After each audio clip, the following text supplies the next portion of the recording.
శ్రీమాత్రే నమః. మార్చి 27 శ్రీరామనవమి. పూజా సమయం పాటించాల్సిన నియమాలు. హిందువులు జరుపుకునే ముఖ్యమైన పండుగలలో శ్రీరామనవమి ఒకటి. ప్రతి సంవత్సరం చైత్రశుద్ధ నవమి నాడు శ్రీరామనవమి పండుగ వస్తుంది. పునర్వసు నక్షత్రపు కర్కాటక లగ్నంలో సరిగ్గా అభిజిత్ ముహూర్తంలో, అంటే మధ్యాహ్నం 12 గంటలకు శ్రీరాముడు జన్మించాడు. శ్రీరాముడు జన్మించిన రోజున శ్రీరామనవమి పండుగను జరుపుకుంటారు. అలాగే సీతారాముల వారి కళ్యాణం కూడా ఈ రోజునే జరిగిందట. ఈ సంవత్సరం శ్రీరామనవమి ఎప్పుడు వచ్చింది, శ్రీరామనవమి రోజున ఎలాంటి పద్ధతులు పాటించాలి అనే ముఖ్యమైన విషయాల గురించి ఈ వీడియోలో తెలుసుకుందాం. ముందుగా ఈ వీడియోకి ఒక లైక్ కొట్టి మన ఛానల్ను సబ్స్క్రైబ్ చేసుకోండి. అలానే జై శ్రీరామ్ అని కామెంట్ చేయండి. ఈ నెల మార్చి 27వ తేదీన శుక్రవారం నాడు శ్రీరామనవమి వచ్చింది.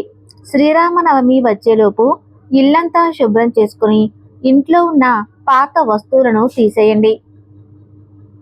ఈ పరాభవనామ సంవత్సరంలో వచ్చే మొట్టమొదటి పండుగ శ్రీరామనవమి ఒకటి.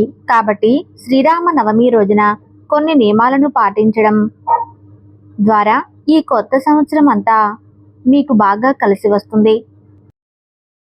కాబట్టి శ్రీరామనవమి పండుగ వచ్చేలోపు శ్రీరాముల వారి విగ్రహాన్ని కానీ ఫోటోను కానీ ఇంటికి తెచ్చుకోండి. ఈ పండుగ పర్వదినాన రాముల వారి విగ్రహాన్ని పూజా గదిలో ప్రతిష్ఠించుకుంటే డబ్బు పరంగా మీ ఇంటికి బాగా కలిసి వస్తుంది. అంతులేని ఐశ్వర్యాన్ని రాముల వారు ప్రసాదిస్తారు. శ్రీరామనవమి నాడు పూజలు చేసేవారు కొన్ని శుభముహూర్తాలలో ఇంట్లో పూజ చేసుకోవాలి. రాముల వారి పూజకు అత్యంత అనువైన సమయం మార్చి 27వ తేదీన ఉదయం 11:10 నుంచి మధ్యాహ్నం 1:40 వరకు ఉంది. ఇక బ్రహ్మ ముహూర్తంలో పూజలు చేయాలనుకునేవారు ఉదయం 4:30 నుంచి 5:20 వరకు చేసుకోవచ్చు. అలాగే సాయంత్రం సమయంలో పూజ చేసుకోవాలనుకుంటే సాయంత్రం 5:30 నుంచి 6:10 వరకు పూజ చేసుకోవచ్చు. ఈ గడియలు చాలా శక్తివంతమైనవి. కాబట్టి శ్రీరామనవమి రోజున ఇంట్లో పూజ చేసేవారు ఈ సమయాల్లో మాత్రమే ఇంట్లో పూజ చేసుకోండి. రాముల వారి అనుగ్రహంతో మీ కుటుంబానికి మంచి జరుగుతుంది. శ్రీరామనవమి రోజున చేసే పూజల వల్ల కోటి రెట్ల పుణ్య ఫలితాన్ని పొందవచ్చు. శ్రీరాముణ్ణి పూజించడం వల్ల సకల పాపాలు తొలగిపోయి సకలైశ్వర్యాలు మీ ఇంటికి ప్రాప్తిస్తాయి. శ్రీరామనవమి రోజున పూజ చేసేవారు పసుపు రంగు వస్త్రాలను ధరిస్తే చాలా మంచిది. ఎవరైతే పసుపు రంగు వస్త్రాలను ధరిస్తారో అలాంటి వారికి విపరీతమైన అదృష్టం కలిసి వస్తుంది. జీవితంలో ఐశ్వర్యానికి కొరత ఏర్పడదు.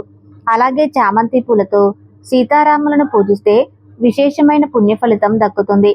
అన్నిటికన్నా ముఖ్యంగా శ్రీరామనవమి పండుగ పర్వదినాన ప్రతి ఒక్కరూ పిండి దీపాలు వెలిగించండి. ఈ పండుగ రోజున పిండి దీపాలు వెలిగిస్తే కోరుకున్న కోరికలన్నీ వెంటనే నెరవేరుతాయి. 10 తరాల ఐశ్వర్యం మీ కుటుంబానికి లభిస్తుంది.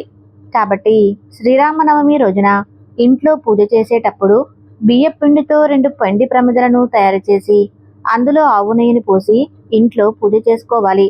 పిండి దీపాలకు చాలా శక్తి ఉంటుంది. అందులోనూ శ్రీరామనవమి రోజున పిండి దీపాలు వెలిగిస్తే ఊహించలేనంత అదృష్టం కలుగుతుంది. మీ మనసులోని కోరికలన్నీ నెరవేరుతాయి. శ్రీరాముల వారికి అత్యంత ఇష్టమైన వాటిలో తులసి దళాలు ఒకటి. కాబట్టి ఇంట్లో పూజ చేసేటప్పుడు మీ పూజా గదిలో కొన్ని తులసి దళాలను పెట్టుకోండి. తులసి దళాలతో శ్రీరాముడిని పూజిస్తే మీ ఇంటికి అఖండ కుబేర రాజయోగం కలుగుతుంది. విపరీతమైన డబ్బు కలిసి వస్తుంది. ఈ సంవత్సరం అంతా భోగ భాగ్యాలను అనుభవిస్తారు. కాబట్టి ఇంతటి గొప్ప అవకాశాన్ని మాత్రం అస్సలు వదులుకోవద్దు. శ్రీరామనవమి రోజున ఇంట్లో పూజ చేసే ముందు కొన్ని అక్షంతలను తయారు చేసుకొని పూజా గదిలో పెట్టుకోండి.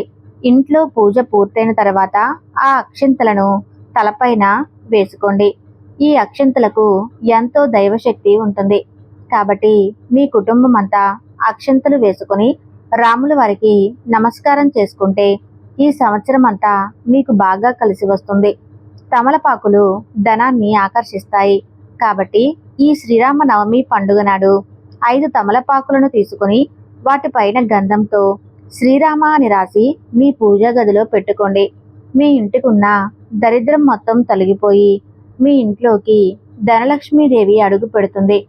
ఈ సంవత్సరం అంతా ధన ధాన్యాలకు లోటు లేకుండా రెట్టింపు ఐశ్వర్యాన్ని పొందవచ్చు. ఇక పూజలో నైవేద్యంగా వడపప్పు అలాగే బెల్లం పానకాన్ని నివేదించాలి. అయితే నైవేద్యానికి పానకాన్ని తయారు చేసేటప్పుడు అందులో కొన్ని తులసి దళాలను వేయండి. ఈ పానకాన్ని ప్రసాదంగా స్వీకరిస్తే ఈ సంవత్సరం అంతా ఎలాంటి అనారోగ్య సమస్యలు రాకుండా ఆయురారోగ్యాలతో అష్టైశ్వర్యాలతో జీవిస్తారు. ఈ రోజున సీతారాములను పూజించడం ద్వారా దాంపత్య జీవితంలో ప్రేమానురాగాలు పెరుగుతాయి. లక్ష్మీదేవి ప్రసన్నురాలవుతుంది. మీ ఇంటి సంపద పెరుగుతుంది. సీతాదేవి అంటే లక్ష్మీదేవి స్వరూపం కాబట్టి ఈ శ్రీరామ నవమి రోజున శ్రీరాముడితో పాటు సీతాదేవిని కూడా పూజిస్తే లక్ష్మీదేవి ఆశీస్సులు సంపూర్ణంగా లభిస్తాయి. శ్రీరామ నవమి రోజున చాలామంది ఉపవాసం ఉంటారు. అయితే పండుగ రోజున ఉపవాసం చేసేవారు ఒక పూట మాత్రమే భోజనం చేయాలి. ఈ రోజున చేసే ఉపవాసాలకు అనంతకోటి పుణ్య ఫలితాన్ని పొందవచ్చు. ఈ రోజున రామాయణం చదివినా రామాయణాన్ని విన్నా సరే రాముల వారి సంపూర్ణ అనుగ్రహం లభిస్తుంది. శ్రీరామ నవమి రోజున ప్రతి విష్ణు ఆలయాల్లో సీతారాముల కళ్యాణాన్ని నిర్వహిస్తారు. కాబట్టి వివాహం కాని వారు సీతారాముల కళ్యాణంలో ఉపయోగించే అక్షంతలను తలపైన చల్లుకుంటే వివాహం కాని వారికి త్వరగా వివాహం అవుతుంది. శ్రీరామనవమి శుక్రవారం వచ్చింది కాబట్టి ఈ పండుగ పర్వదినాన ఉదయం స్నానం చేసి సూర్య భగవానుడికి నమస్కారం చేసుకుని ఆర్జ్యం సమర్పిస్తే జాతక దోషాలన్నీ తొలగిపోయి విపరీతమైన ఐశ్వర్యం కలిసి వస్తుంది. ఈ సంవత్సరం అంతా డబ్బు కొరత ఏర్పడకుండా ఉంటుంది. ఈ రోజు తప్పకుండా దాన ధర్మాలు చేయండి. శ్రీరామ నవమి రోజున చేసే దానాలకు ఎంతో పుణ్య ఫలితం లభిస్తుంది. 1 రూపాయి దానం చేసినా సరే కోటి రెట్ల పుణ్య ఫలితాన్ని పొందవచ్చు. ఈ వీడియోలో ఉన్న సమాచారం మీకు నచ్చినట్లయితే తప్పకుండా ఈ వీడియోకి లైక్ చేసి మన ఛానల్ను సబ్స్క్రైబ్ చేయండి. అలానే జై శ్రీరామ్ అని కామెంట్ చేయండి. ధన్యవాదాలు.